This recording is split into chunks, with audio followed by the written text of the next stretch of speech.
मैथिली शरण गुप्त के साकेत महाकाव्य की एक पंक्ति है कि राम तुम मानव हो, ईश्वर नहीं हो क्या। यही सवाल अब देश भर के सियासी गलियारों में भी गूंजने लगा है। सवाल है कि दशरथ पुत्र राम भगवान थे या इंसान।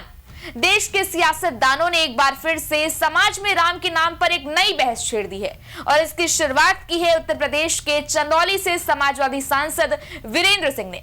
दरअसल वीरेंद्र सिंह ने भगवान राम का जातिगत बंटवारा कर दिया है और यह दावा किया कि श्री राम एक समाजवादी थे। चलिए आपको बताते हैं भगवान राम के नाम पर शुरू हुई सियासी पिक्चर के बारे में बेहद ही सिलसिलेवार तरीके से स्पेशल रिपोर्ट में। नमस्कार, मैं आकृति और आप देख रहे हैं इंडिया पब्लिक खबर। दरअसल समाजवादी पार्टी के चंदौली से सांसद वीरेंद्र सिंह ने भगवान श्री राम को लेकर एक ऐसा बयान दिया है जिस पर सियासी गलियारों में घमासान मच गया है। वीरेंद्र सिंह ने कहा, अगर वो राजा राम होते तो राजाओं की मदद लेते, क्योंकि उनके ससुर जनक जी राजा थे, उनके पिता दशरथ चक्रवर्ती राजा थे, वो स्वयं थे। ऐसे तमाम उदाहरण हैं, लेकिन उन्होंने बड़े आदमियों का सहयोग नहीं लिया, वनवासियों का समर्थन लिया। वो विचारों से समाजवादी थे। उन्होंने शबरी के बेर खाना पसंद किया, निषाद राज से समर्थन लिया।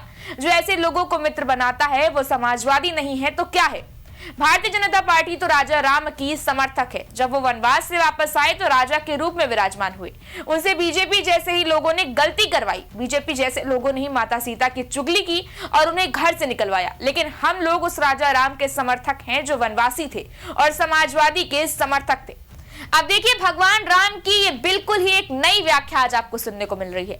जाहिर है कि राम तो सबके हैं और जैसा कि वरिष्ठ कवि कुमार विश्वास कहते हैं कि सबके अपने अपने राम हैं, इसलिए हर कोई अपनी आस्था के मुताबिक उनके रूप को समझने के लिए स्वतंत्र है।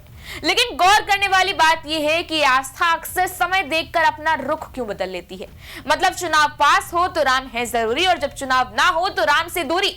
ऐसे में बड़ा सवाल ये है कि क्या देश के राजनीतिक दलों और सियासी गलियारों में प्रभु श्री राम का नाम सिर्फ एक सियासी सामान बनकर रह गया है। आपको याद होगा यूपी में 2022 विधानसभा चुनाव से ठीक पहले अखिलेश यादव ने भी कहा था कि भगवान श्री कृष्ण हर रात मेरे सपने में आते हैं और कहते हैं कि समाजवादी सरकार बनने जा रही है।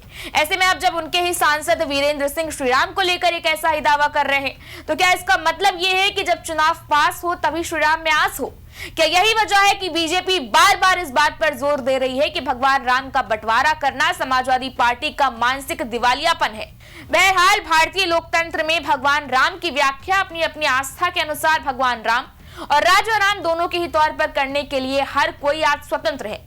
लेकिन जरा से सियासी फायदे के लिए ईश्वर को जातियों में बांटना, क्या ये जायज है? क्या राजनीति में भगवान को घसीटना सही है? दरअसल वीरेंद्र सिंह के इस बयान से एक बड़ा सियासी मास्टर स्ट्रोक सपा खेलने की कोशिश कर रही है। ये उस नई धर्म वाली और भगवान राम के नाम पर हो रही राजनीति को आधार देने की एक कोशिश है, जिसमें सपा ने अभी हाल ही में बीजेपी को उसके तरीके से ही मात देने के लिए कदम रखा है। वहीं उधर कोल, भील और निषाद जैसी जातियों का नाम लेकर सामाजिक तौर पर पार्टी की उसी पुरानी पीढ़ी पॉलिटिक्स के मजबूत होने का भी संकेत दिया जा रहा है। देखा जाए तो धर्म और जाति वाली इस राजनीति में अखिलेश यादव ने आजकल अपनी दखल बढ़ा दी है, क्योंकि कुछ दिन पहले जब प्रधानमंत्री मोदी सोमनाथ में दर्शन पूजन कर रहे थे तभी अखिलेश ने भी इटावा में बन रहे केदारेश्वर मंदिर का एक वीडियो सोशल मीडिया पर पोस्ट किया। अखिलेश ने कहा, जब कोई अदृश्य करवाता है तभी ऐसा बड़ा काम आकार ले पाता है, दृश्यमान हो जाता है। लेकिन सवाल यह है कि क्या भगवान राम को जाति की राजनीति में खोजना राम भक्तों की आस्था पर चोट नहीं है? क्या ये उनकी भक्ति से खिलवाड़ नहीं है?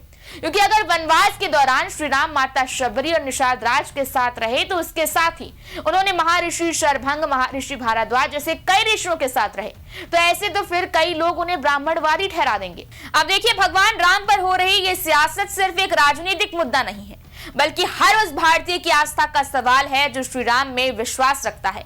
इसलिए आज देश के कोने कोने से, खासकर यूपी से, यह सवाल उठ रहा है कि क्या सत्ता के लिए भगवान राम का जातिगत बंटवारा जरूरी है? और यह सवाल सिर्फ विपक्ष से नहीं है बल्कि सरकार से भी है कि क्या भगवान श्री राम पर सिर्फ किसी एक जाति का कॉपीराइट है? इस बारे में आपकी क्या राय है, आप हमें कमेंट सेक्शन में जरूर बताएं। इस वीडियो को लाइक करें, शेयर करें, चैनल को सब्सक्राइब करें। शुक्रिया।